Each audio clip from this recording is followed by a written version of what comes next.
In studio with us now for our first ever Frey Ranch barrel tasting is CK from Norcal Bottleshops. Hello, CK. Yay. Glad to be here. All right, and who'd you bring with you today? Chris. Now, Chris, what the hell do you do?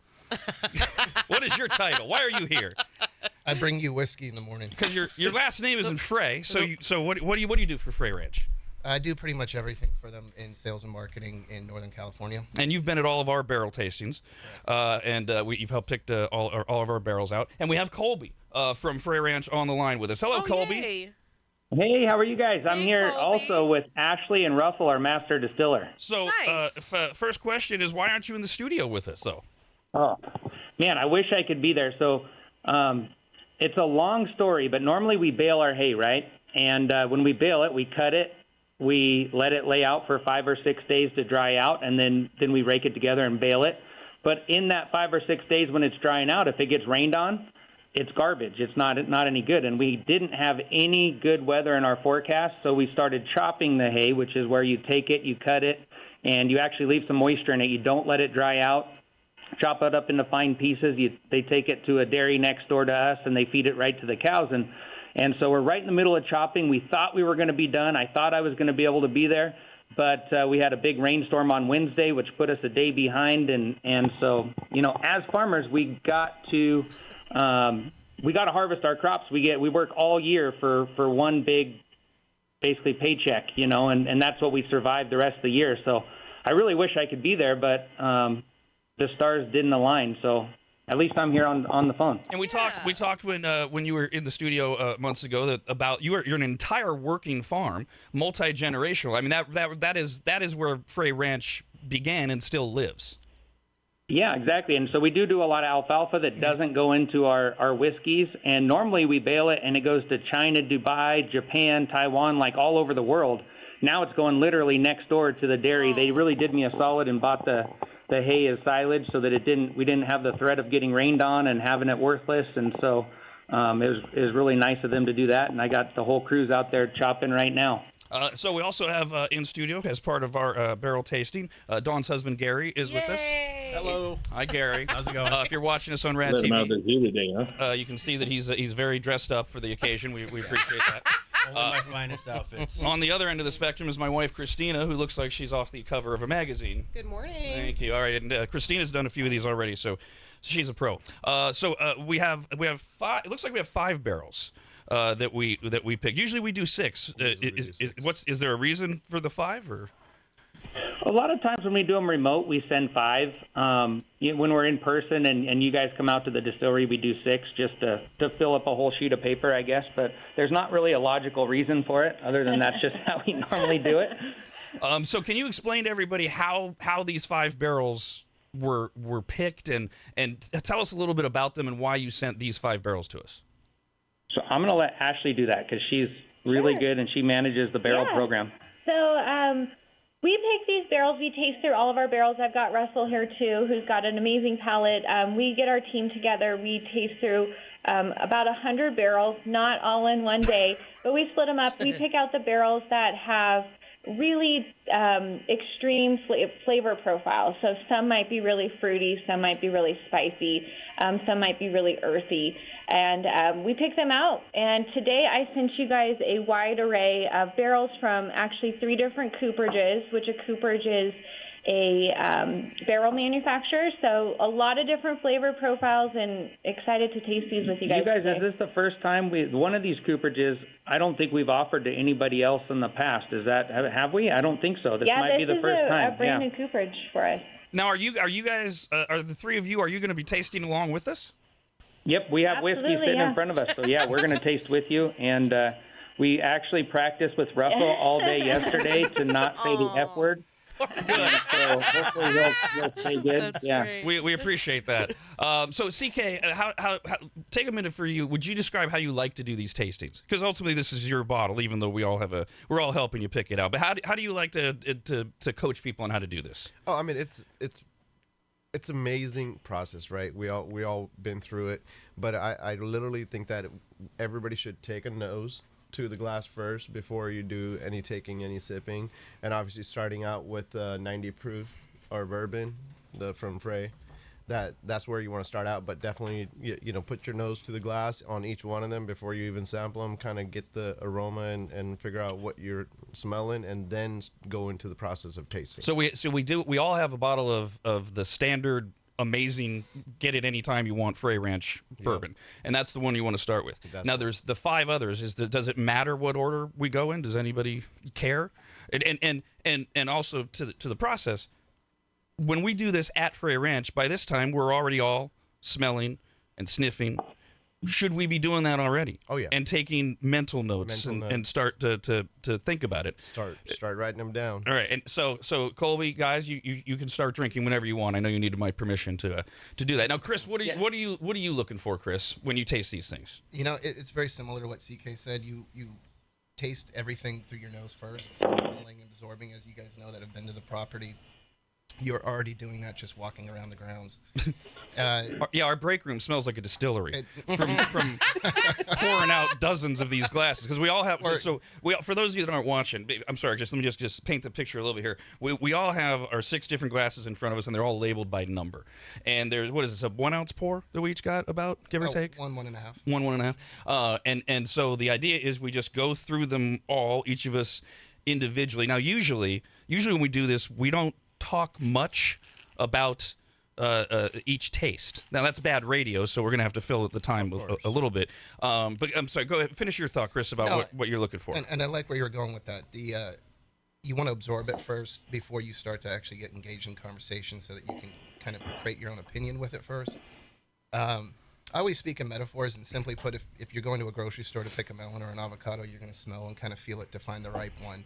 And you're doing that with your mouth with these samples. So if for those of us that have taken a taste and a smell of the everyday Frey Ranch bourbon, what do we do now before we taste whatever the next glass that we have to not make it just taste like, well, we're just putting bourbon on top of bourbon?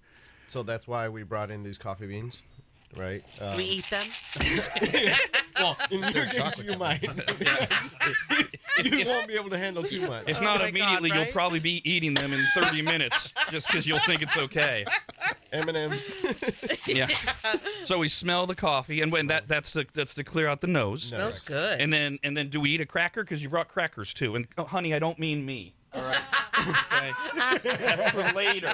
That's after the tasting. We did bring some water. We'll grab it shortly. That will help kind of refresh the palate as well. So without water, we have some water. I think everybody has a little bit of water. Yeah. So should people be tasting? I would do a little bit of water in between the tastes.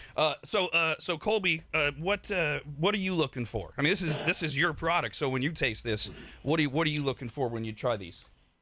That's the unique or the good thing about bourbon is everybody has a different palate. But what I really like in the whiskeys that we make is the mouthfeel and how it's a little bit like this creamy texture.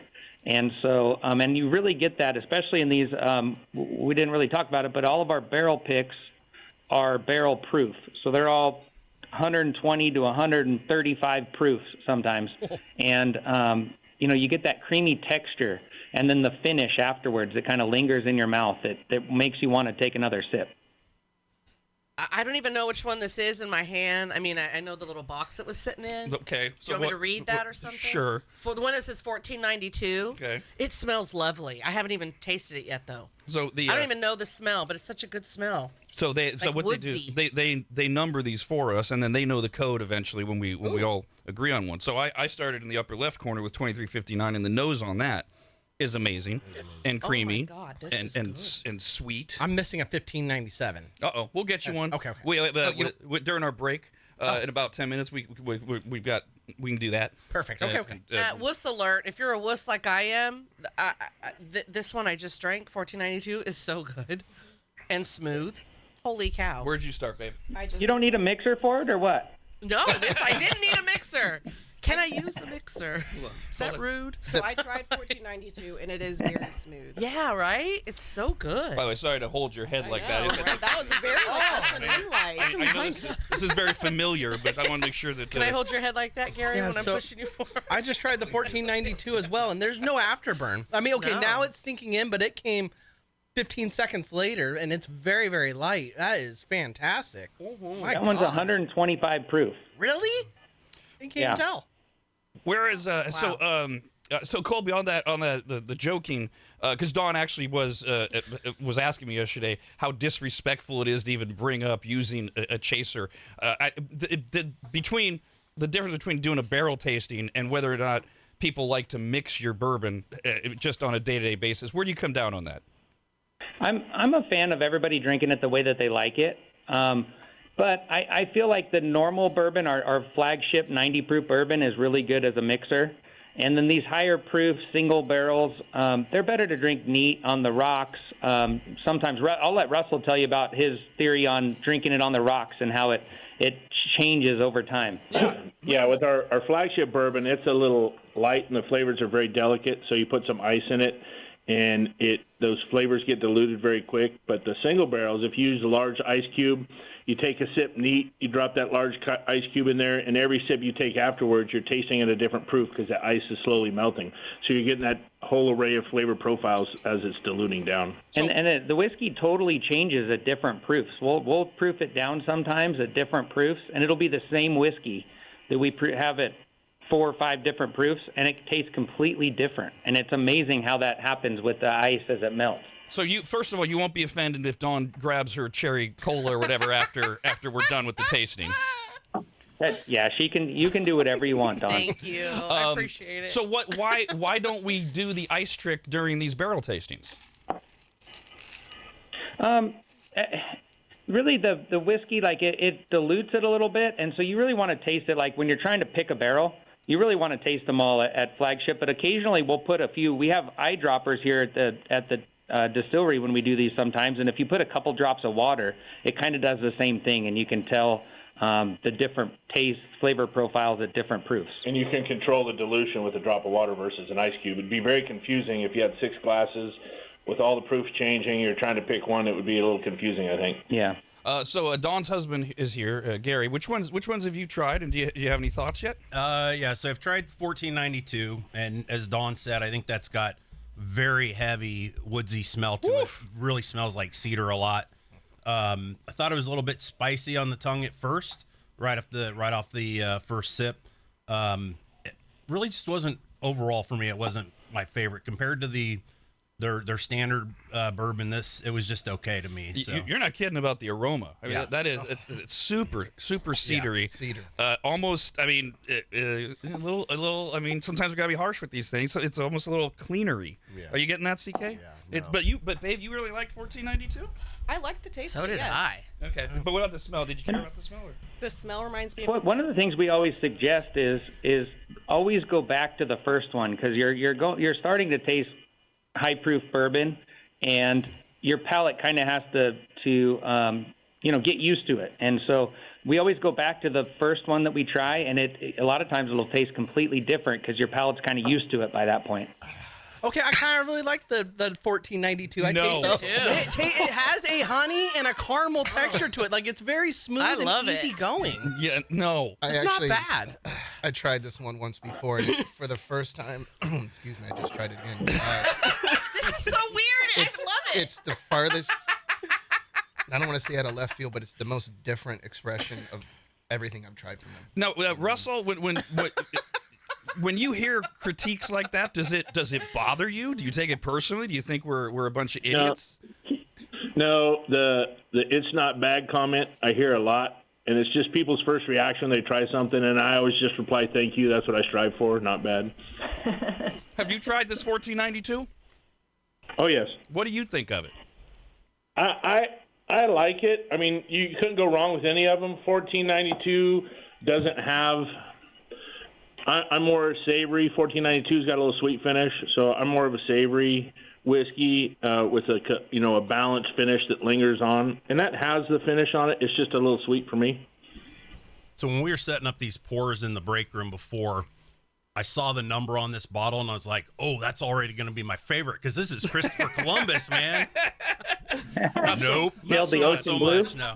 Yeah, I think it tastes like one of his ships that sunk. Now, how many have you tasted so far, Gary, of the 5? I've tasted 2 so far. What was the other one? 1710 was the other one that I tasted. I love. Okay, all right.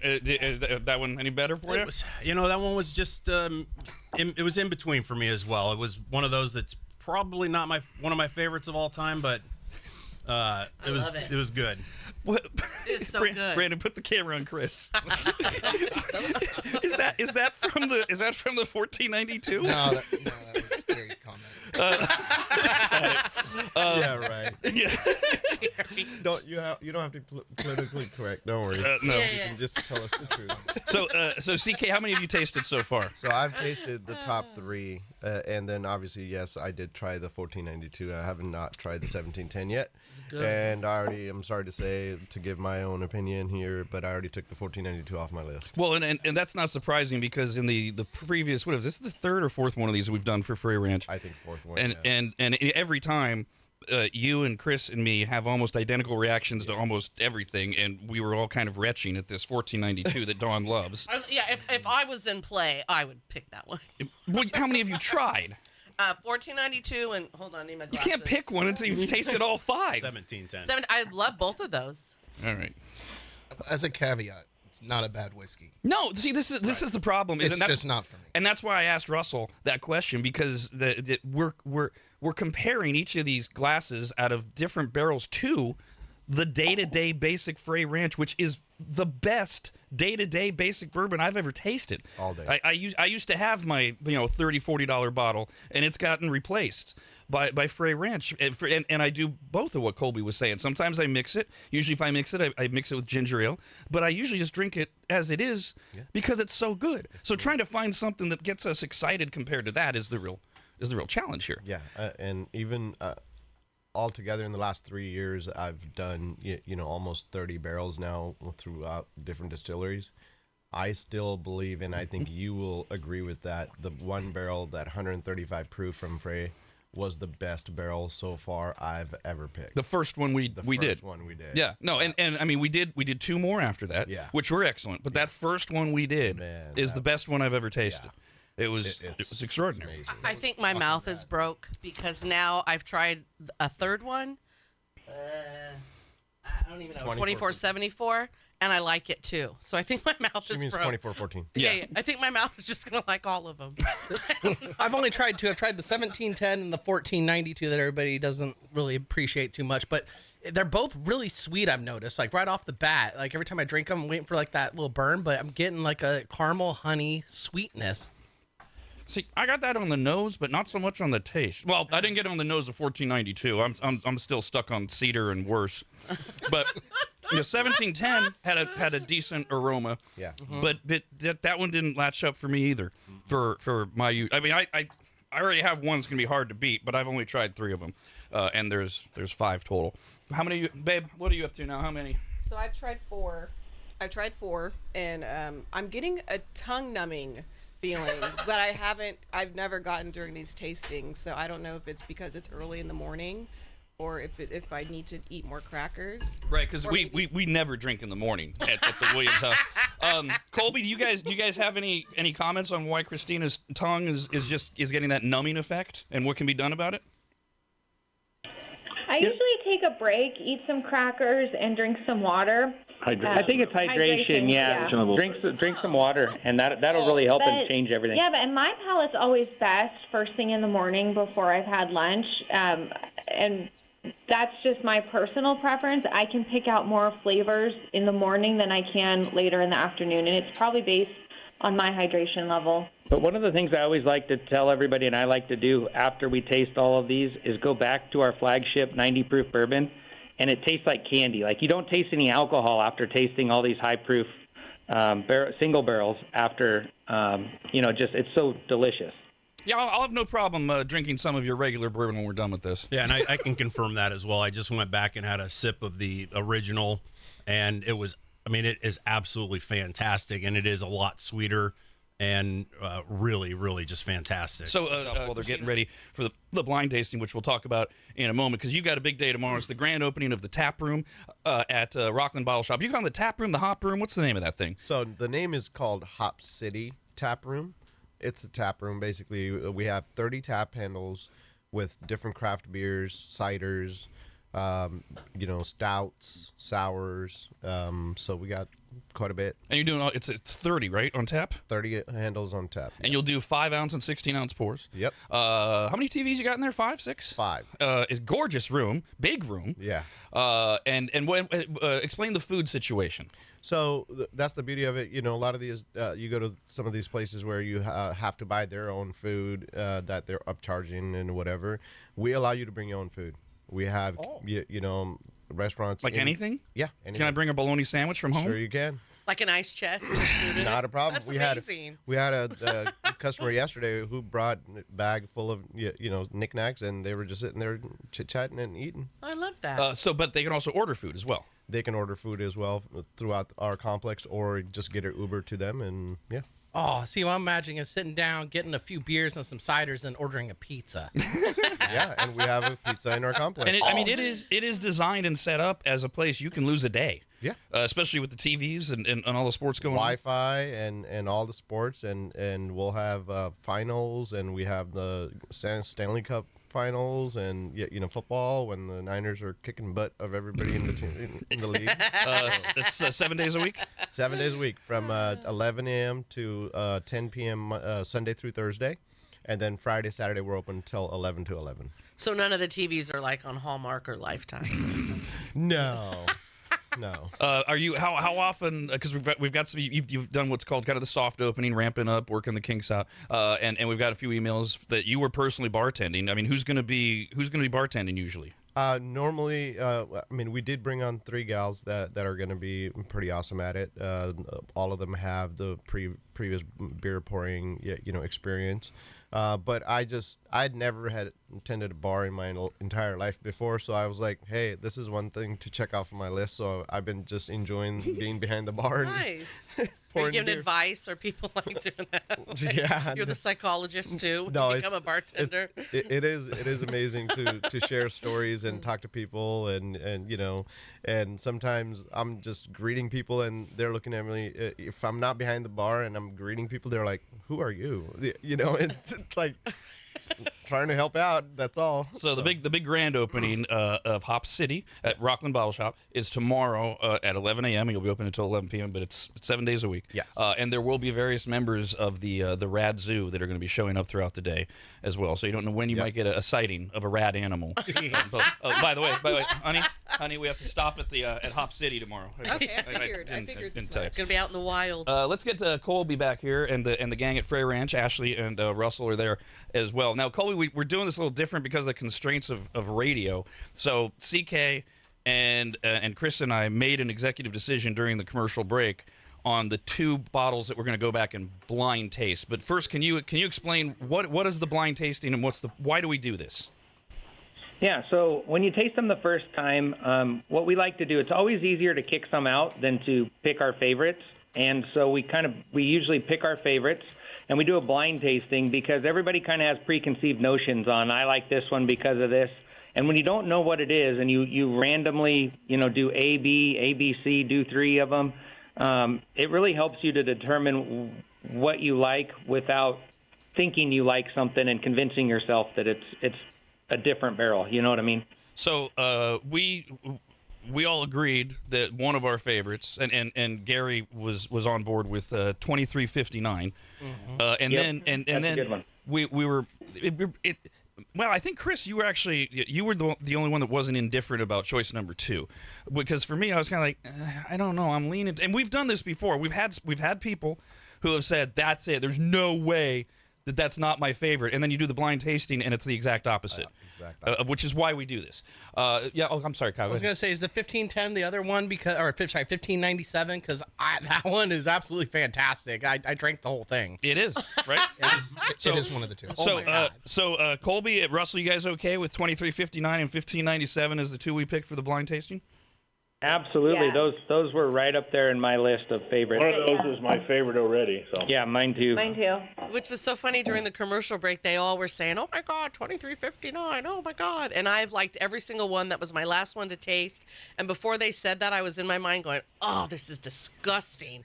And then that's the one they all picked. So what we've done is we did the pour during the commercial break, and we've labeled the glasses A and B. And Chris knows, right? I guess you, Chris, are the one who knows I do know the answer. Which correlates to each. Now, Justin emailed us. This sounds like a question for either Colby, Ashley, or Russell. Says, does what you're tasting right now taste the exact same when you buy a bottle from the store? Has there been a time when a barrel is picked and then it doesn't taste the right way when it's tasted from the bottle? So I can answer that one. The flavor profile is going to be the same. The finish, all that's going to be the same. It's just going to be, the best description I can give is polished. We only do a sediment filtration, and we're moving some of them particles of charcoal that are still in what you're tasting now, and it polishes the whiskey. And I've had a few people that have tasted something that we did and said, "Oh, I don't really care for that." And then after it was bottled and filtered, they love it. They didn't believe it was the same whiskey, but it's the same flavor profile, it's just a little polished. What are you laughing at? And I wanted to go back to what Don said. Disgusting. That's a pretty harsh comment for our whiskey. Sorry. Just the other ones were so lovely. I was laughing, Rob, because I was smelling the saltine crackers. Instead of the coffee beans. Okay. John, where are you on your drunk scale right now? Between 1 and 10. I feel really warm and happy. So a 7. Like, why isn't it working? What's going on? It's Friday, it's right? Crackers. Yeah. Has everybody? Have you done the blind thing yet, CK? Not yet. Okay. So we're gonna each try the A and the B and try to figure out if there's a standout, clear cut winner, or do we suddenly go, oh, wait a minute, they're the same, or they're both great, or and see which happened once where we wound up strong-arming Chris into the first ever 2-barrel bottle, which we're not gonna do to you again. I promise. Yeah, I'm still sore. Yeah. We got one of those. Go ahead. One of those barrels, just so you know, there are 2 different cooperages, and one of them is that cooperage that we talked about that we haven't had any barrels even offered from yet. So just throwing that out there. So the cooperage meaning just for regular folks like us. Who made the barrel? Basically, who made the barrel. So the Frey Ranch doesn't make their own barrels. They order the barrels, and then they get charred, and then that's where the bourbon goes into them. So just an obnoxiously stupid question. Who cares that this is something that's never been done, or what's so great about that? Well, because obviously you're gonna, when you go get wood from different places, different wood, different ways of making things, and I think that helps age the whiskey a different way. So you're going to get different profiles coming out of a different wood and different cooperages. So they're not going to get everything from the same. All right, so while everybody does their blind tasting, because now that I've done it, now I'm having a hard time between the two of them, which is what happens sometimes in the blind tasting, and I was convinced I wouldn't. We got a few emails here. Plus, this is a good sobriety test for me. RAD@RADRadio.com. Taylor wrote in and said, I'm so excited to have Gary and Christina join the show at the same time. Dawn's husband and my wife are here. No Name says, OMG, it's like a celebrity who is finally in the studio. Hi, Christina. We see you. That's great. Yes. Amanda has a couple questions. Says, welcome, Gary and Christina, although she spelled Christina wrong. We'll punish her later for that. Gary, you're an amazing man to put up with Dawn day in and day out. How do you do it? Lots and lots of therapy. And Amanda wants to know, Christina, how do you deal with Rob every day? I bet your life is full of eye rolls and laughs with him around. Eye rolls and laughs and lots of therapy. I think they might see the same therapist. Yes, and that person's retiring. Therapy is a mandatory requirement when you actually start dating somebody on the show. Yeah, that's true. Boy, doesn't marriage just sound great? Oh, boy. It is. It's great. Hey, That's right. Right, you guys? Yes, dear. Wait, wrong one. I've had that happen to me. A lot of people that know me, and they ask my wife, how do you put up with him? So it's all good. Well, and she says the same thing. A lot of therapy. She's so easygoing. She is, but you have that weird dynamic that we've talked about before, where she doesn't drink. Yeah. You own liquor stores and you drink all the time. I'm a casual drinker. Are you? Yeah. Me too. Then we got this one from Carrie. Says, I'm watching you on RAD TV, and the way Dawn is cuddling up to Gary and looking at him while he is commenting is hashtag couple goals. Aww. The love is palpable, and it is also adorable and sickening. All true. That's what Gary thinks. All right. CK, have you done both A and B? Okay, what about you, Chris? I have. A and B, do you guys have clear cut? I know which one it is? Hands down. Okay. CK? Do you know? I mean, don't say it. Do you have one? Yes. Okay. Gary, have you tried them both and you got a winner? I have. Okay. And yeah. What about you, wife? Oh, sorry, she's drinking. Yes, I have. Okay, and Kyle. Yep. Hell yeah. You know for sure. Damn straight. All right, Kyle, which letter do you like? A. Okay. B's good too, but A for sure takes the crown. In my opinion. They're both good. Yeah. Now that we've done the blind tasting, they're both good. All right, Christina, which letter do you have? B. Uh-oh. All right. There we go. Yeah, I'm a B. That A was bleh. Again, Dawn's input notwithstanding. Correct. Gary? I find that interesting. Let's go to CK first because I actually know which one was A and which one was B. So okay. So my favorite was the 1597 in the beginning, and I feel like that's A. Yep. And that is your pick. My pick. Yeah. So 2359, which is the number that corresponds to the barrel, was my favorite. And I was kind of like, fine, 1597, whatever. We get to the blind tasting, and I go, wait a minute, they're both really good. I'm an A. Yeah. I don't know what that means yet. So Chris and Gary, you guys know which is which. we do. And then before Chris lets us know which is which, I'm going to say that A was my favorite as well. So who picked B? My wife? Me. Oh, yes. Oh, and Dawn. And Dawn. Yeah, okay. Were you Go girls. Were you just pouting? I was, but it's fine. All right, Chris, what's your pick, and what's it correlate to? So I'm going to make it really interesting then, because I knew what they were. We brought them in. I knew what I liked prior, and I was with CK. I really favored the 1597 walking into it, and I brought them out. I actually changed my mind. I actually like the 2359, and I like B. What? B was 2359? Oh, man. I hated that one. And that's why I find that interesting, because you said you hated that first, Yeah. and now you hate the other one that you didn't hate prior. Oh my, But that's so weird. This but has I, never happened. Exactly. This has never Which happened. makes where it an even split. CK Wow. and Chris and I disagree. Right. The three of us are always right on it. Well, we agreed previously. right. Somehow. And they are, But and they are both great. What was that, Gary? I'm not sure here, but I'm pretty sure that 2359 was A. Uh-oh. No, You're sure? Oh, Yes. come on. Okay. You sure? I'm 1,000 because we reverted them. You okay? I flopped them. Okay. All I right. put the order because we had 23 in order on the sheet. 2359's first, and then 1597, Gary. and we Gotcha. switched them. How dare you? He does this for a living. I promise. So That's fair. Sorry to question you. Oh, I promise. So No, Colby, Ashley, Russell, you guys might have a big role in the ultimate pick here. What do you guys come down on? They could be the deciding So factor. it's funny because we've done a lot of these barrel picks, and I don't think we've ever had a unanimous decision on anything. That just goes back. Everybody has a different palate. Everybody likes different things. We've had people in the tasting room try to arm wrestle. We've had people Rochambeau. We've done these blinds where everybody flip flops and does different stuff, like Dawn did right there, and so honestly, from the beginning, 2359 was always my favorite. And it still kind of is.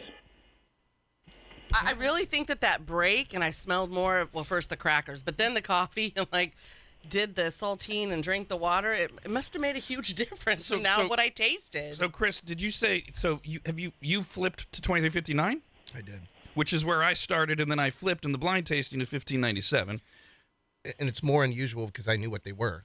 But I don't have an explanation to that. It's just when I tasted them this time, I liked the other one better. I don't know. The 1597, I tried it and I wrote down winner automatically on the sheet that we have. And then I tasted it and I noticed that A, which I think is 1597, tasted very similar. And then B had a little bit of a spiciness to it. But either way, they're both really good. And they really kind of have like a honey texture to it. It feels like honey's coating the back of my throat. So I was, just wanted to confirm, Gary, and I still have the number sitting up here on my sheet. And yes, the 2359 is B, 1597 is A, and yeah, I think A is the winner. We've all flip-flopped. Yeah. And this just reinforces what Colby was explaining about why we do the blind tasting. man. It's like almost every single one of us, even Dawn, has flip-flopped entirely with this. I have a question for Kobe and Ashley. You guys, is out of those two, is one of them the new cooperage? Yes.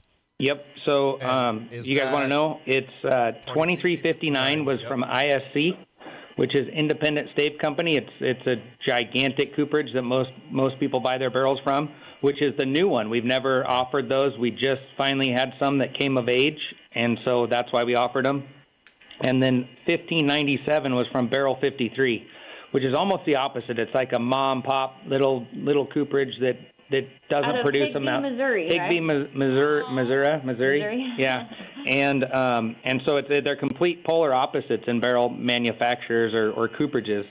So how does that affect your opinion or your decision at all, CK? No, not at all. I mean, but I could tell. Obviously, we all have done numerous barrels, with Frey, and I can tell that was like literally I can pick it out. The fact that was the 2359 was a different cooperage. You can tell the difference. And I can't believe how much I loved that. I mean, that was my hands down winner. Yeah. And now it's second. It's in second place. So with the cooperage, with the selection of them, is it tellable because one's more spicier than the other? Because that's the only difference I noticed. Well, I think the majority of what we've in CK have tasted before and Frey has used and you have tried is Barrel 53. So if that's kind of the baseline that is more normal or common, this is a little bit more unique and different, and that was distinguishable from the game. Just to throw a curveball in there, too, 1710 was from a third cooperage called Blackwater. And so we really wanted to give you a variety of different cooperages. And Blackwater normally has like more, what, Russell, like spicy, earthy, like, walnut, yeah. And so it's completely different too. Great. Just give us 1492 again. No, that was good. Yeah. But I am changing my mind based on the story. I will change to A because of the Ma and Pa. It's the Ma and Pa one out of Missouri. Good. That's such a sweet thing. That's a legitimate reason to pick the barrel. It is. We got an email from Brian. It says, I love the taste testing on RADTV. I live in Alaska, but I'll be down in September. If I call and buy a bottle from CK, will he hold it for me? Sure will. Now, so Colby, what's the process now?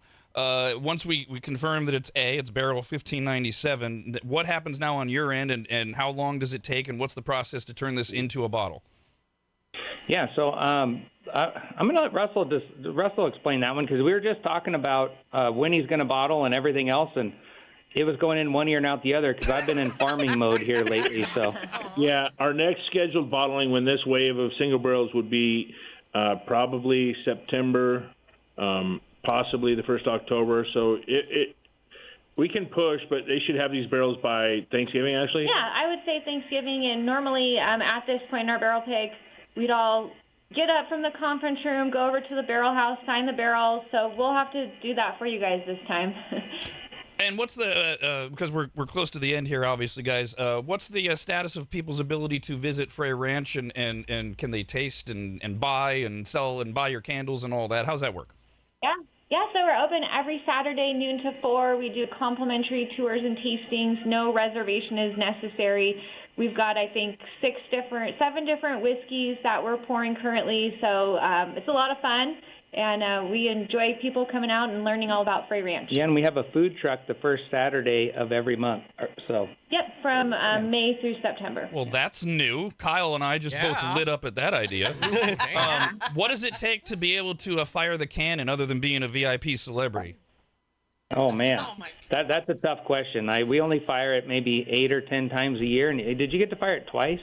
I did it once, and CK did it once, I think, on our visits. So CK was the celebrity. You guys are quite tough. Yeah. Can we get a schedule on which food trucks will be there on which weekend? Jeez. I feel so media, honorable. Definitely got it on there. Have you seen the cannon firing? Oh, CK's got it all over his Instagram. I feel completely honored that I got to light the cannon off. Yes. I didn't know it was only 8 people a year. That's pretty crazy. That's and I'm surprised you remember it after that. I remember that part. The limo ride, not so much. So Colby, Russell, Ashley, thank you guys so much for joining us, and thank you for doing this with us. We love you guys, and we really appreciate all of your loyal support. We appreciate you guys. It's an honor. Yeah, thank you guys. All right, thank you guys. Thanks, guys. And Chris from Frey Ranch helped us pick as well. Thank you as always. CK, anything you want to finish with here, buddy? Hey, just come support us on our grand opening tomorrow with our tap room. That would be greatly appreciated. We'll love to see you all there. I might be doing a little bit of hot dogs and hamburgers, barbecue as well. So can Kyle get a schedule on when that's going to occur? I plan on showing up early. Okay. All right. So yeah, we'll start early for you. I mean, 11 a.m. is hot dog time. There's no reason not to have a hot dog at 11:30. Damn right. Or anything like that. Yeah. Gary, Christina, thank you both for being here as well. If you want to watch it, if you weren't able to watch it live, it'll be posted immediaters.rad on RADTV at members.rad. Oh, there it is. It's kicking in. I almost made it. I almost did. Members.radradio.com. Have a great weekend. We're back on Monday.